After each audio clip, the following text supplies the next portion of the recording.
11वीं की क्लास में आप सभी छात्रों का स्वागत है। याद होगा मैथमेटिकल टूल्स के अंतर्गत पिछली क्लास में हम आपको सिखाए थे कि किस प्रकार से अलजेब्रिक वैल्यू, अलजेब्रिक फॉर्मूला जो a plus b to the power n होगा, कैसे उसका इस्तेमाल करेंगे। याद है? एक बार रिपीट करता हूं और आगे बढ़ूंगा। मैंने कहा था कि a plus b to the power n लिखना हो, a पर सारा पावर डाल दीजिए n, तो b पर बच गया 0।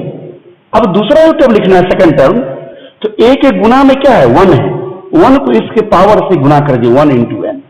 और इससे पहले एक टर्म लिखे हैं तो 1 से भाग दीजिए। एक टर्म लिखे हैं, इससे पहले एक ही टर्म लिखे हैं, पूरा एक टर्म हुआ तो 1 से भाग दीजिए। अब a पर एक पावर कम कर दीजिए और b पर एक पावर बढ़ा दीजिए। इसी प्रकार से फिर अगला टर्म लिखिए, सेम। a के गुना में क्या है, इस पूरा को सॉल्व करिए, 1 गुना n यानी n, अब बट्टा 1 यानी n, ये पूरा क्या है n। n को इस जो a के गुना में है n, उस n को इसके पावर n-1 से गुना कर दिए, यानी n इंटू n-1। और इससे पहले क्या वो टर्म लिखे हैं, एक टर्म, दो टर्म, 2 से भाग दीजिए। एक पावर इसको फिर घटा दीजिए और एक इसको फिर बढ़ा दीजिए। ये काम चलते रहेगा। आगे लिखना है फिर से वही काम करिए। a के गुना में क्या है, ये है n इंटू n-1/2। ऐसे गुना कर दीजिए जो a पर पावर है n-2, और भाग दे दीजिए इस पूरे को, भाग दे दीजिए। तो भाग दीजिएगा मतलब भाग दे दीजिए, 1 2 3 टर्म है, भाग दे दीजिए। अब फिर a पर पावर एक कम कर दिए n-3, एक बढ़ा दीजिए। देखिए मैंने ये कल सिखाया था। आज हम आगे बढ़ते हैं, ये पिछले क्लास में हमने सीखा था। अब देखिए यहां पर a प्लस बी के बदले में 1 प्लस x कर दें। a के बदले में 1 और b के बदले में x to the power n कर दें। तब देखिए क्या होगा, तो 1 पर पावर n, x पर पावर 0। अब 1 के गुना में क्या है, 1, जो पावर क्या है n से गुना कर दीजिए। एक टर्म लिखे तो 1 से भाग दे दीजिए, और 1 पावर 1 कम कर दीजिए, यानी कम कर दीजिए, x पावर 1 बढ़ा दीजिए, यानी x हो गया। अगली बार क्या करेंगे, ये पूरा क्या है 1 इंटू n/1, यानी n हो गया, ये पूरा गुना करके, ये पूरा गुना करके n हो गया n, और उसको इस पावर से गुना कर दीजिए n-1। और क्या वो टर्म लिखे, 1 2, 2 से भाग दीजिए। फिर 1 पर पावर 1 और घटा दीजिए और 1 इस पर बढ़ा दीजिए। इसी तरीके से फिर से कर सकते हैं आप। ये क्या है n-1/2, इसे गुना कर दीजिए 1 के पावर से n-2 से। अब क्या टर्म लिख चुके हैं, 1 2 3, 3 से भाग दीजिए और 1 पर पावर से घटा दीजिए और इस बढ़ा दीजिए। इस तरह से चलते जाए, देख रहे हैं आप। तो इस तरह से हम लिख सकते हैं। अब सोचिए, इसी तरह से सिंपल कर दें, 1 पर पावर कुछ भी डाल दीजिए, 1 नहीं रहेगा तो 1 हो गया। x पावर 0 कर दीजिए, क्या हो जाएगा, किसी भी चीज पर पावर 0 करने पर वो 1 बन जाता है। तो ये 1 इंटू ये भी बन गया 1, ये तो 1 पर पावर n यानी 1, x पावर 0 भी 1, तो 1 इंटू 1 यानी 1, प्लस 1 गुना n यानी n, उसमें 1 से भाग यानी n ही रह गया n, और इस n पर कुछ भी पावर हो, 1 पर कुछ भी पावर हो, 1 ही हो गया, इंटू x यानी x। ये क्या होगा, n इंटू n-1/2। सॉल्व कर रहे हैं, ये तो 1 हो गया, x²। सॉल्व करिए, n into n-1 into n-2, 3 गुना 6 x। अब सोचिए, if x is very very smaller than 1, अगर इस 1 की तुलना में x बहुत छोटा हो जाए, देन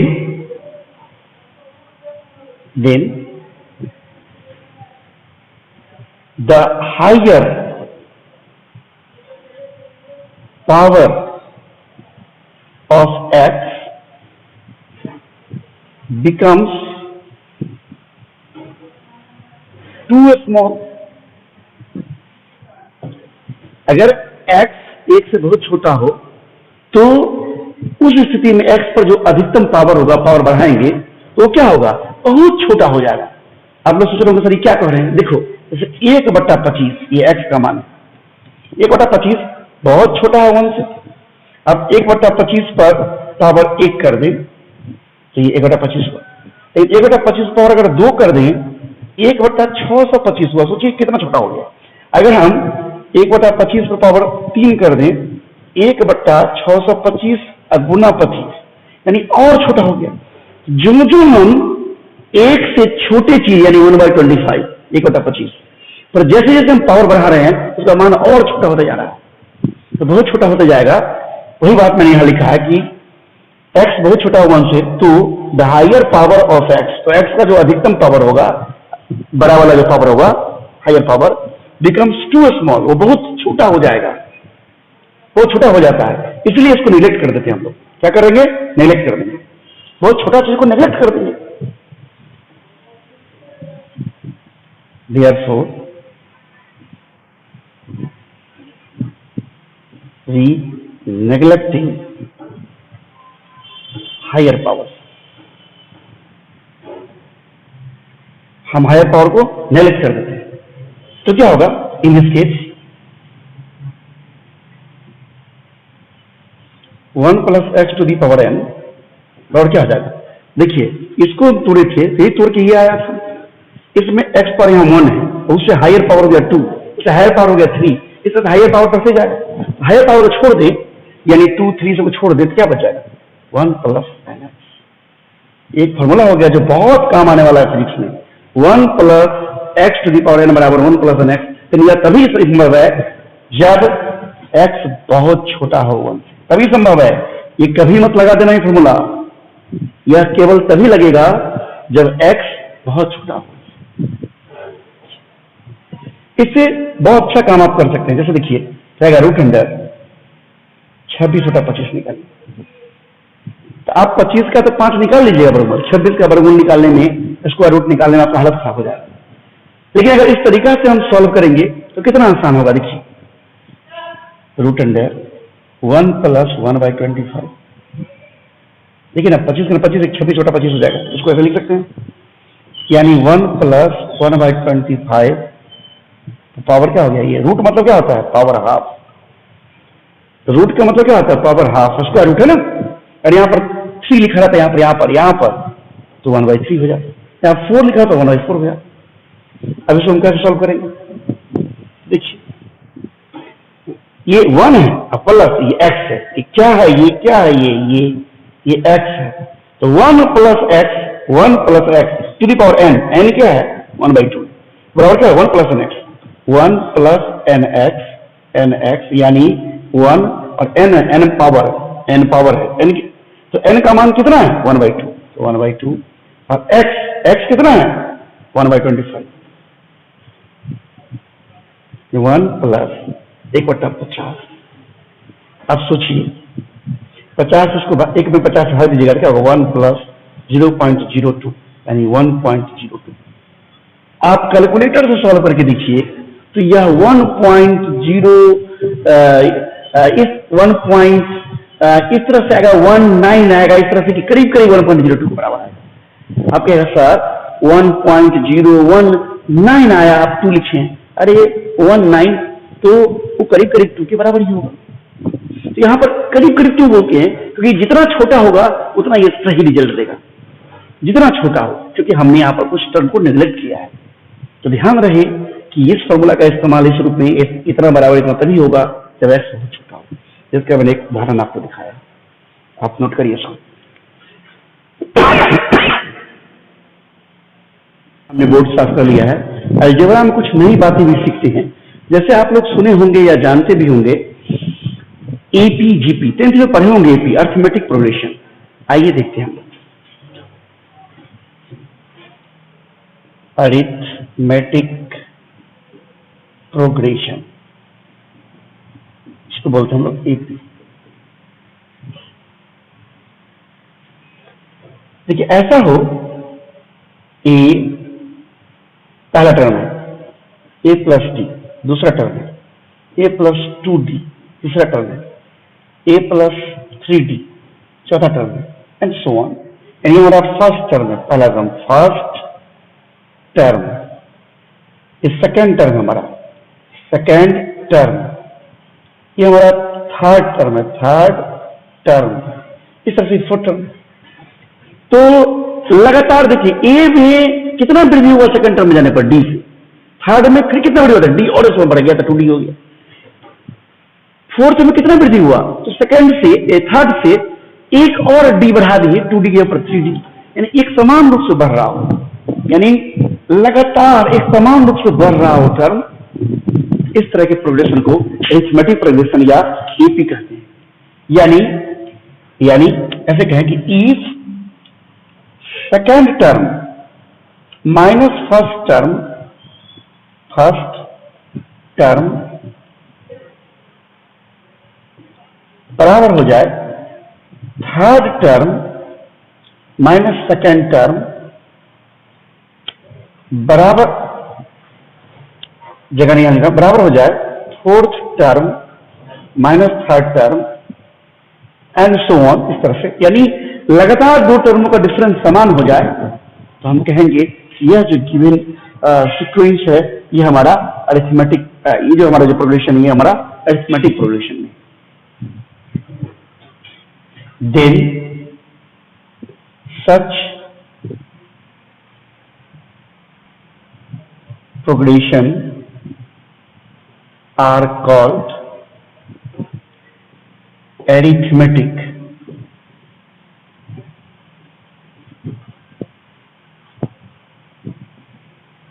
आप जानते हैं, फिर भी मैं पढ़ा रहा हूं। इसका nth टर्म कैसे लिखेंगे? nth टर्म कैसे लिखेंगे? tn कैसे लिखेंगे? ध्यान दीजिएगा, पहला टर्म में 0d, दूसरा टर्म दूसरा है तो एक डी, तीसरा है तो दो, यानी जैमा टर्म है उससे एक कम डी, यानी ए प्लस एनमा टर्म है तो उससे एक कम एन माइनस 1 इंटू डी। देखिए ना बस, अब यहाँ पर T1 पहला टर्म लिखिएगा, ए प्लस पहला टर्म एन का मान 1 माइनस 1 इंटू डी, यानी ए बच गया, क्योंकि 1 माइनस 1 0 हो जाएगा। दूसरा टर्म लिखिएगा तो a plus 2 minus 1 into D, यानी ए प्लस डी हो जाएगा। इस तरह देखिए सब निकल जाएगा। तो nth टर्म के लिए फॉर्मूला आपको याद रखना है। पहचान क्या है? तो दो लगातार टर्म का डिफरेंस समान हो वो एपी का पहचान होगा। एनमा टर्म लिखना हो तो a plus n minus 1 into d. Here यहां डी को बोलते हैं हम लोग कॉमन डिफरेंस।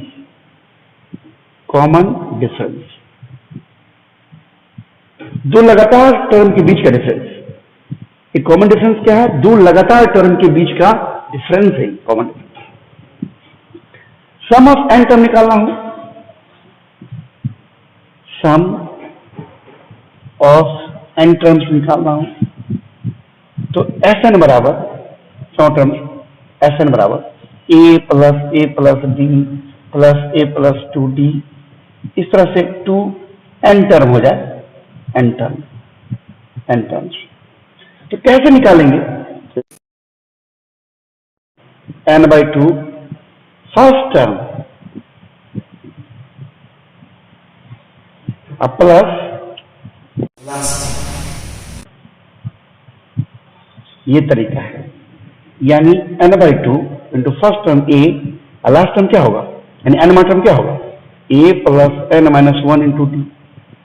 लास्ट टर्म मतलब कौन सा? n टर्म है ना, n टर्म, यानी क्या हो जाएगा n/2 a plus A 2a plus n minus 1 into D. ये हमारा सम ऑफ n टर्म्स होता है एपी का। नोट कर लीजिए।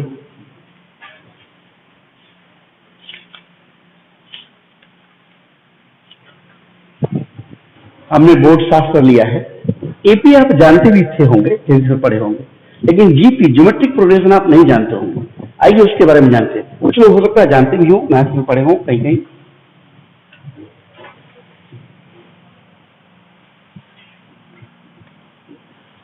प्रोग्रेशन,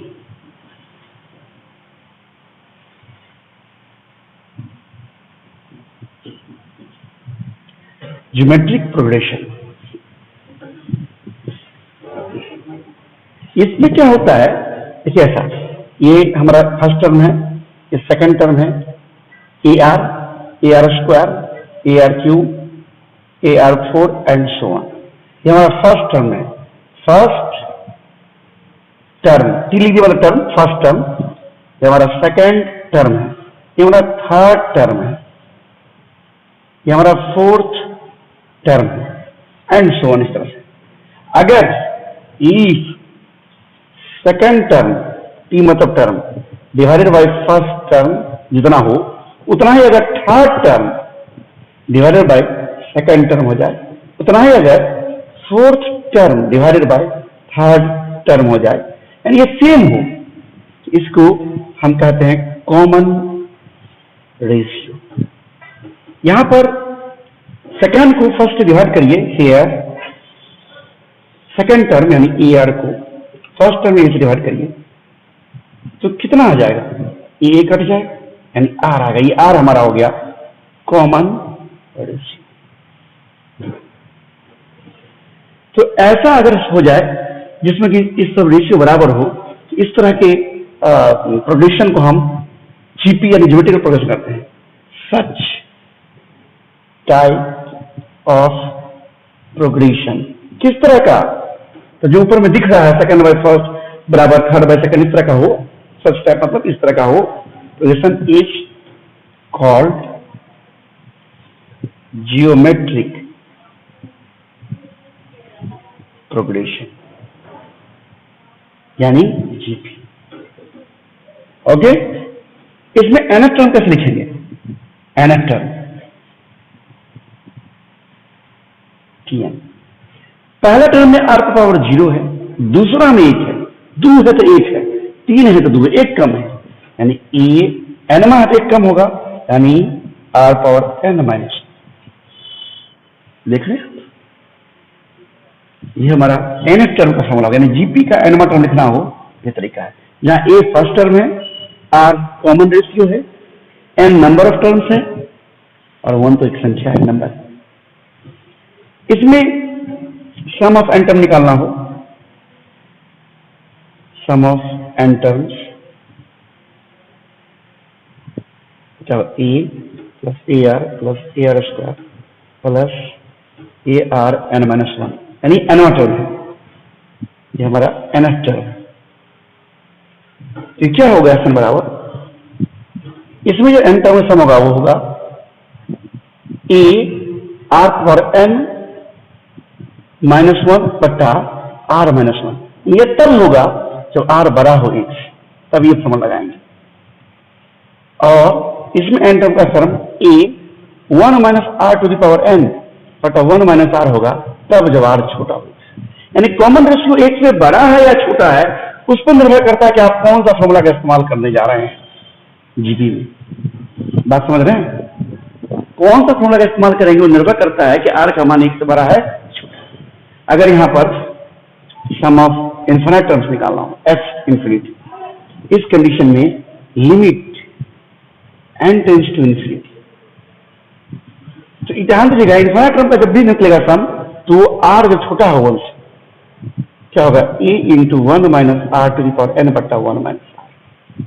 यहां पर r छोटा है 1 से, तो ये क्या हो जाएगा, जब n का मान इंफिनिटी लीजिएगा, r 1 से छोटा है, 1 से छोटा चीज पावर इंफिनिट कर दिया तो 0 बन जाएगा।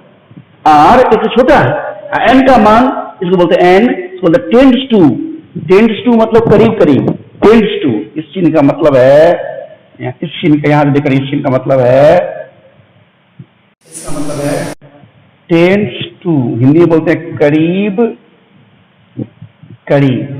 तो जब n करीब करीब इंफिनिटी हो जाएगा तो 1 से छोटा चीज इंफिनिट पावर कर दीजिएगा तो 0 बन जाता है, तो क्या बन जाएगा, इसलिए f इंफिनिटी जो हो जाएगा a, ये तो 0 बन गया, ये 1 a गुना 1 यानी a डिवाइडेड बाय 1 माइनस। तभी संभव है जब r छोटा हो, यानी इनफिनिट टर्म का जोड़ तभी जीपी में संभव है जो r 1 से छोटा। नोट कर लीजिए।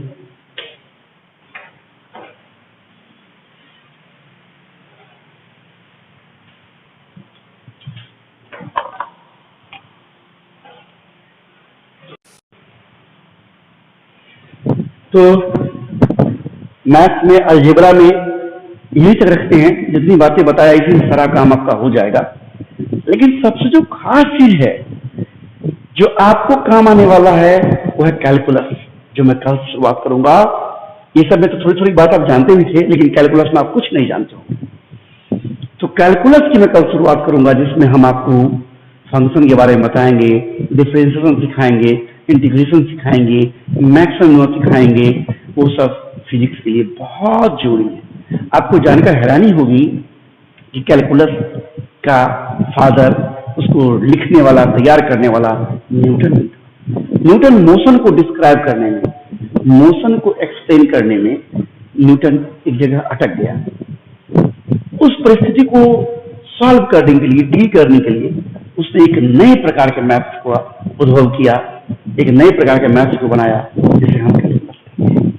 इसके बारे में हम अगले क्लास में, कल वाले क्लास में बात करेंगे। बहुत ही इंपॉर्टेंट होगा। आप लोग, मैं जानबूझकर थोड़ा छोटा लेक्चर दे रहा हूँ ताकि आप लोग आसानी से पढ़ भी सके। और अभी नए हैं तो ज्यादा प्रेशर भी देना नहीं चाहता हूँ। आप लोग एम करीम, एससी और माइक्रोसॉफ्ट प्रॉब्लम, ये दोनों किताब जरूर अपने पास रखें। और जहाँ जो दिक्कत होगा, मेरे व्हाट्सएप नंबर तो आपके पास होगा ही, फिर भी मैं एक बार लिख देता हूँ, उस पर आप हमसे कांटेक्ट क्या करेंगे जब भी कोई दिक्कत होगी। तो मेरा व्हाट्सएप नंबर है 9234761089। बस आज यहीं तक।